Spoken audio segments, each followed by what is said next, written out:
D'abord, merci de m'avoir invité à faire ce point sur l'ergot, les sclérotes et les alcaloïdes. Comme Émilie vient de vous le dire, je suis Corinne Bergeron, j'appartiens au bureau 4B qualité des denrées alimentaires de la DGCCRF et je suis responsable une grosse partie en réalité du secteur des contaminants, donc les contaminants agricoles, dont font partie, comme vous le savez, les mycotoxines et l'ergot. Ce serait mieux si je partageais mon écran. Est-ce que vous pouvez me confirmer que vous voyez bien le partage, le diaporama? Oui, oui. Parfait. Donc je vais vous présenter, ça va être assez rapide parce que le sujet est quand même assez restreint. Donc bien entendu les teneurs réglementaires qui sont applicables depuis le 1er janvier 2022.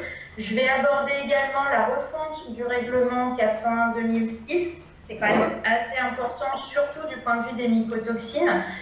Et j'aborderai également les critères analytiques pour l'ergot, donc sclérotes et alcaloïdes, en sachant que je ne l'ai pas mis sur le diaporama, c'est un oubli de ma part, toutes mes excuses.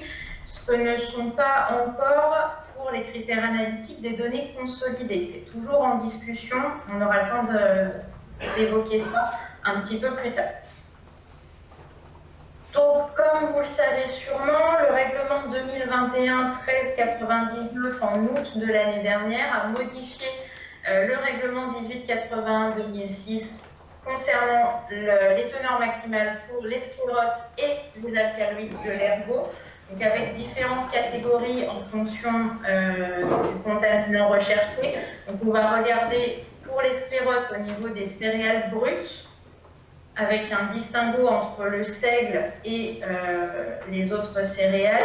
Pour les alcaloïdes, à l'inverse, on est sur majoritairement les produits de mouture, mais également le seigle pour la vente aux consommateurs directs. Je suis bien consciente de la difficulté de l'application de ces teneurs qui arrive au milieu de la campagne.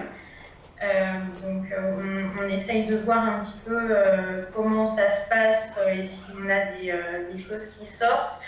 Je vous rappelle également que la teneur maximale en alcaloïdes de l'ergot correspond à la somme inférieure qu'on appelle aussi lower bound des 12 alcaloïdes de l'ergot.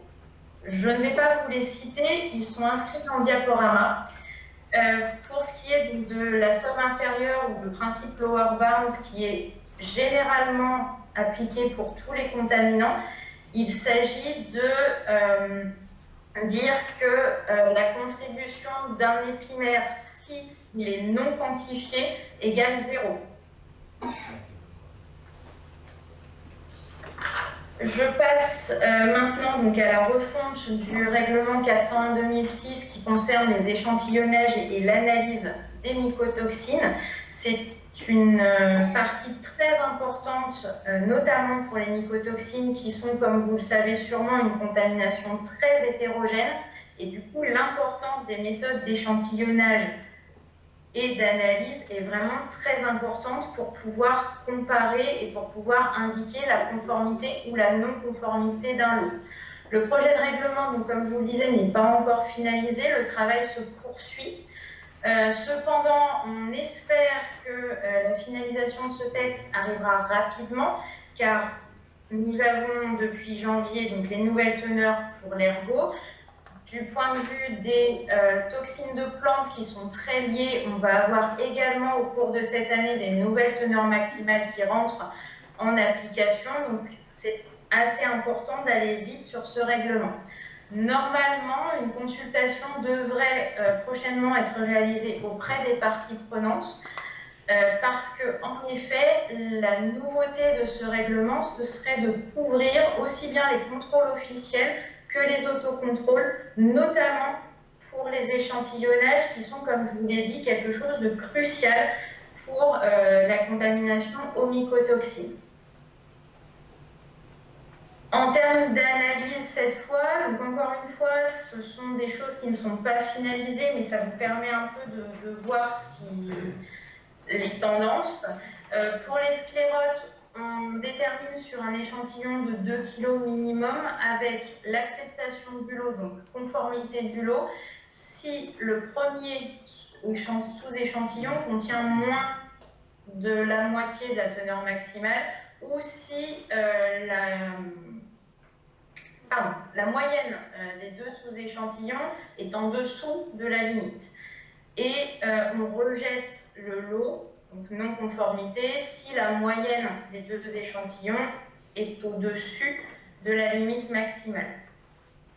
Maintenant, pour les sclérotes, donc, pour les alcaloïdes, pardon, donc, comme je vous le disais, on est sur l'approche lower bound, donc si inférieure à la LOQ, on considère que l'apport de ce contaminant est égal à 0.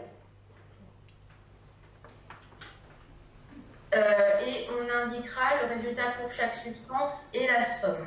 Donc, je vous ai remis un petit peu les critères analytiques qui sont proposés, avec notamment les limites de quantification proposées. Donc, encore une fois, ces paramètres sont toujours en discussion.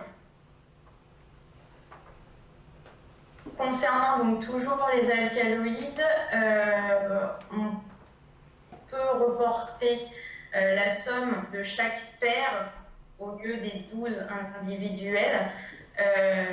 Et je tiens encore à rappeler le principe lower bound, donc si inférieur à LOQ, on remplace par 0. Je donnerai à Émilie une nouvelle version du diaporama, vu qu'il y a une petite faute avec un supérieur à LOQ. Mais sinon, tout le reste est correct. Je vous remercie pour votre attention et si vous avez des questions ou commentaires, n'hésitez pas. Bonjour. Du coup, la réglementation est censée évoluer d'ici 2024, mais avec les discussions en cours, est-ce que c'est toujours le cas ? Pour les teneurs maximales, vous voulez dire ? Oui. Oui. Ce qui est indiqué dans le règlement, donc ici, effectivement, la baisse progressive n'a pas de raison d'être modifiée. D'accord, merci. Je vous en prie. Excusez-moi, bonjour, avec un petit peu de retard. Oui, bonjour. Je bloquais juste sur la diapo d'avant, en fait. Avant celle où vous avez fait la modification. Ergo, sclérotes et alcaloïdes, les analyses. Donc, on parle d'un échantillon de 2 kg pour les sclérotes. Et en dessous, il y a les critères d'acceptation et de rejet. Oui. Pourquoi en dessous, vous parlez des sous-échantillons ? Parce qu'en fait, c'est vrai que je n'ai pas forcément détaillé énormément, mais il y a l'échantillon est séparé en deux sous-échantillons qui permettent de voir justement ces deux critères d'acceptation qui sont inférieurs à 50% de la ATM pour le premier ou inférieur à la moyenne inférieure à l'ATM pour les deux sous-échantillons. Ok, donc en gros, on prend un échantillon de 2 kg, on le divise en deux et on compte les sclérotes dans les deux. De mémoire, ça doit être ça, mais encore une fois, je vous dis, ces paramètres sont toujours en discussion. Ok, merci.